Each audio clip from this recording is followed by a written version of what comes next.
Hello everyone, welcome to my channel. So guys, today we will be doing the question answers of poem The Shed. So without any delay, let's start. Our first question says, where is the shed located? Shed कहाँ पे located है? वो shed कहाँ पर है? So the answer is, the shed is located at the bottom of the garden. जो shed है वो garden के bottom में मतलब एकदम नीचे वाले हिस्से में located है. There is a spider's web hanging across the door and the hinges are rusty and creak in the wind. और उस जो गार्डन में जो शेड है वो उसके डोर के अक्रॉस में एक स्पाइडर का वेब लगा हुआ है, मकड़ी का जाला लगा हुआ है और उसके जो डोर के हिंजेस हैं, जो लॉक्स हैं, जिसमें जिससे डोर्स जुड़े होते हैं उनमें रस्ट लग चुकी है और हवा से वो क्रीक करते हैं, उनमें आवाज़ आती है. Next question says how old do you think is the speaker in the pome? आपको क्या लगता है कि ये पोम में जो स्पीकर है वो कितने ओल्ड हैं? So the speaker must be around 10 years old. Okay, it must be around 10 years old. So the next question is, what does the poet listen to when in bed? So जब poet अपने bed पे होता है तो उसे वो किस चीज़ को सुनता है? Answer is the poet listens to the creaky noise of the hinges that are rusty. जो पोइट है उस शेड के डोर के जो हिंजेस हैं जिनको रस्ट लगा है उनकी नॉइज को सुनता है. What is the poet plan to do one day? एक दिन पोइट क्या प्लान करता है कि वो क्या करेगा? One day the poet plans to open the door of the shed and take a peek in to it. So poet plan करता है कि एक दिन वो शेड के डोर को ओपन करेगा और उसके अंदर झांक कर देखेगा. Okay. Next question says from where does the poet plan to peep through one day? कहाँ से वो प्लान करता है कि वो अंदर झांक कर देखेगा? So one day the poet decides to peep from the window of the shed. और वो सोचता है कि मैं उस शेड की विंडो में से झांक कर अंदर देखूंगा. Okay. Now next question says according to the poet why does his brother lie to him? Poet के अकॉर्डिंग उसका भाई उससे झूठ क्यों बोलता है? So the answer is the poet believes that his brother is lying as he thinks that his brother wants to keep the shed for his own use. उसे poet को ऐसा इसलिए लगता है क्योंकि उसका भाई इसलिए उससे झूठ बोल रहा है क्योंकि वो शेड अपने यूज़ के लिए रखना चाहता है. वो नहीं चाहता कि पोइट उस शेड में आए. So therefore he has come up with ghost stories to keep the poet away from the shed. जिसकी वजह से उसके भाई ने घोस्ट की स्टोरीज बना के रखी हैं जो कि पोएट उस शेड के अंदर ना जाए.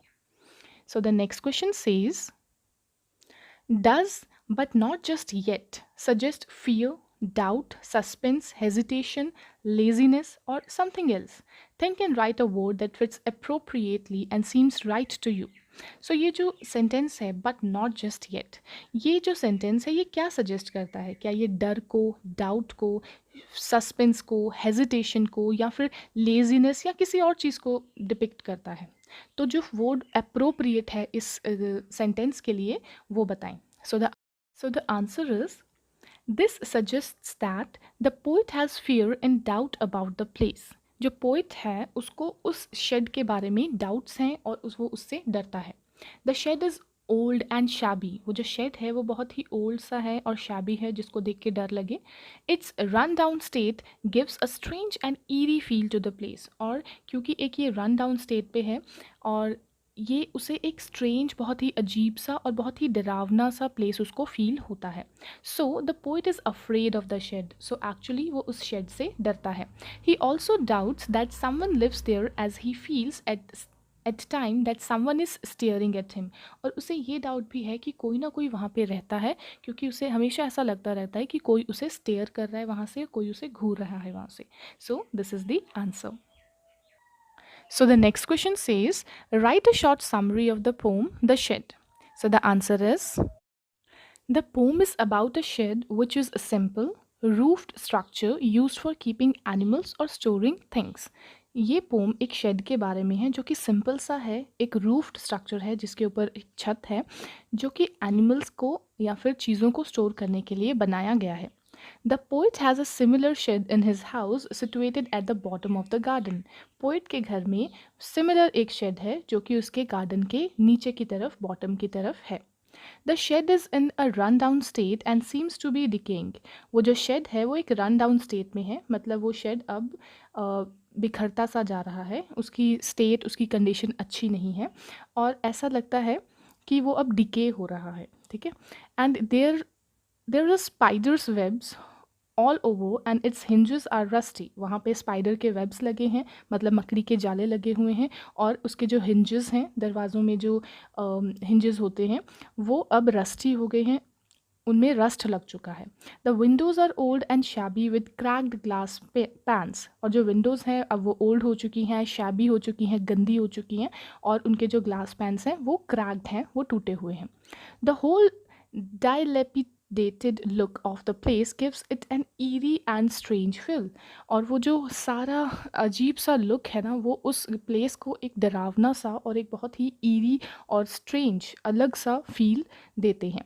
The poet always feels that someone is staring at him from the window. Poet को हमेशा ऐसा लगता है कि उस शेड की विंडो में से कोई उसे स्टेयर कर रहा है।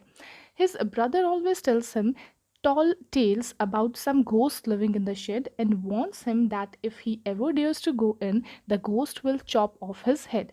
उसका भाई, पोइट का भाई, उसे हमेशा ऐसी स्टोरीज बताता है कि उस शेड में घोस्ट रहता है, और कभी अगर उसने हिम्मत की उस शेड के अंदर जाने की तो वो घोस्ट उसके हेड को चॉप ऑफ, मतलब काट देगा। But the poet does not seem to be naive to believe his brother story. पर पोइट समझता है कि वो इतना भी भोला भाला नहीं है कि वो अपने ब्रदर की स्टोरी पे बिलीव कर जाए। He thinks that his brother wants to keep the shed for himself, so he cooks up false stories about ghosts to keep him away from the shed.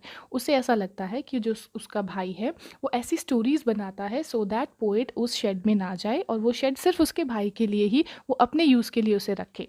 सो वो ऐसी स्टोरीज उसको सुनाता है। Despite everything, the poet is curious and inquisitive to know more about the shed। और इन सब चीज़ों को जानने के बावजूद भी जो पोइट है वो उस शेड को लेके क्यूरियस है, वो उस शेड को बारे में बहुत ज़्यादा और जानना चाहता है।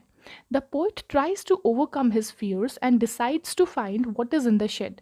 So poet try करता है कि वो अपने fear को, शेड को लेके जो उसके अंदर डर है, वो उसको overcome करे और decide करे कि उस शेड, और ये वो चीज़ फाइंड आउट कर सके कि उस शेड के अंदर एक्चुअली क्या है। He decides to open its door one day and take a peek inside it। So वो डिसाइड करता है कि एक ना एक दिन वो उस डोर के अंदर झांक के ज़रूर देखेगा कि उस शेड में क्या है। So this is the short summary of the poem, The Shed। So guys, these were the question answers. I hope that you understood it well, and if you did, please hit the like button and subscribe to my channel. I'll be meeting you in my next video. Till the time, take care, have a wonderful day ahead. Bye bye.